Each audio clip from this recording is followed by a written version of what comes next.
केंद्र सरकार ने बुधवार को लोकसभा में वक्फ संशोधन विधेयक पास करा लिया। सरकार को एनडीए के सभी घटक दलों का जबरदस्त समर्थन मिला और विधेयक के पक्ष में 288 सांसदों ने वोट किया।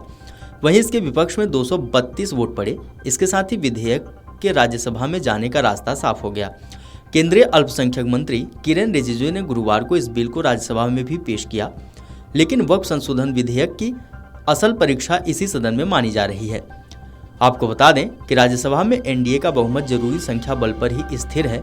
ऐसे में गठबंधन के किसी भी दल के किसी भी सांसद का इधर उधर होना विधेयक को पास कराने की राह में रोड़ा बन सकता है।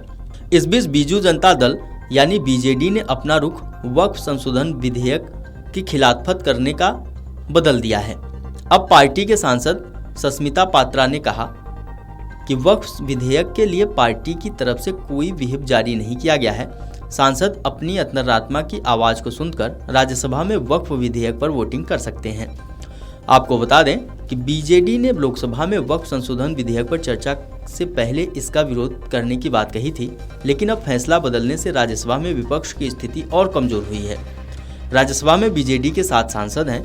पहले इनकी गिनती विपक्ष में होती थी, लेकिन अब इन सांसदों का रुख तय नहीं है। ऐसे में वक्फ विधेयक पर विपक्ष की ताकत और कमजोर होना तय है। ऐसे में आइए जानते हैं कि राज्यसभा में वक्फ संशोधन विधेयक को पास कराने की राह कैसी हो सकती है, कौन से दल इस विधेयक के साथ खड़े हैं, किन दलों ने अपना रुख साफ नहीं किया है, एनडीए और विपक्ष के पास कितना समर्थन है। आइए जानते हैं। आपको बता दें कि वक्फ संशोधन विधेयक लोकसभा में एनडीए के बहुमत की वजह से पास हो गया, लेकिन इसे चुनौती राज्यसभा में मिलने की संभावना है। राज्यसभा में कुल सांसद 245 हो सकते हैं, लेकिन मौजूदा वक्त में सदन में 236 सांसद हैं। वहीं 9 सीटें खाली हैं। राज्यसभा में कुल 12 सांसद नामित हो सकते हैं, लेकिन इनकी संख्या फिलहाल 6 है। इस लिहाज से राज्यसभा में वक्फ संशोधन विधेयक को पास कराने के लिए 119 सांसदों के समर्थन की जरूरत होगी।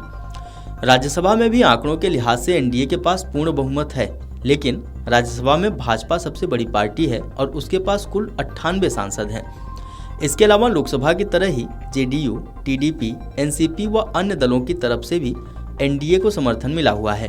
राज्यसभा में जो अन्य दल एनडीए के साथ हैं, उनमें उपेंद्र कुशवाहा के राष्ट्रीय लोक मोर्चा का एक सांसद, Pattali Makkal Katchi Tamil Maanila Congress National People's Party के एक सांसद, रामदास अठावले की रिपब्लिकन पार्टी ऑफ इंडिया का एक सांसद और 2 निर्दलीय सांसद हैं। वहीं दूसरी तरफ राज्यसभा में वक्फ संशोधन विधेयक के विपक्ष में भी कई पार्टियां जुटी हैं, लेकिन यह समर्थन विधेयक को रोकने के लिए नाकाफी साबित हो सकता है। राज्यसभा में कांग्रेस सबसे बड़ी पार्टी है। विपक्ष से इसके राज्यसभा में सबसे ज्यादा 27 सांसद हैं। इसके बाद तृणमूल कांग्रेस, आम आदमी पार्टी और द्रमुक अगली बड़ी पार्टी है। इसके साथ ही जो अन्य दल वक्फ संशोधन विधेयक में विपक्ष के साथ हैं, उनमें जगन मोहन रेड्डी की वाईएसआरसीपी, एआईएडीएमके भी विपक्ष के साथ है। एनडीए और विपक्ष में समर्थन के बीच कुछ दल ऐसे भी हैं जिन्होंने अब तक विधेयक पर अपना रुख साफ नहीं किया है। इनमें ओडिशा की बीजू जनता दल की 7 सीटें, तेलंगाना की पार्टी भारतीय राष्ट्र समिति की 4 सीटें, बहुजन समाज पार्टी की 1 सीट और मिजो नेशनल फ्रंट की 1 सीट शामिल है। दूसरी तरफ राज्यसभा में 6 नामित सांसद भी हैं जो कि वोटिंग में हिस्सा लेंगे। वीडियो डेस्क अमरउजाला.com। अगर आप ये वीडियो YouTube पर देख रहे हैं तो हमारे चैनल को सब्सक्राइब कर बेल आइकन दबाएं और Facebook पर देख रहे हैं तो हमारे पेज को लाइक करें। 8 मिलियन प्लस सब्सक्राइबर, आपके इस भरोसे के लिए बहुत धन्यवाद।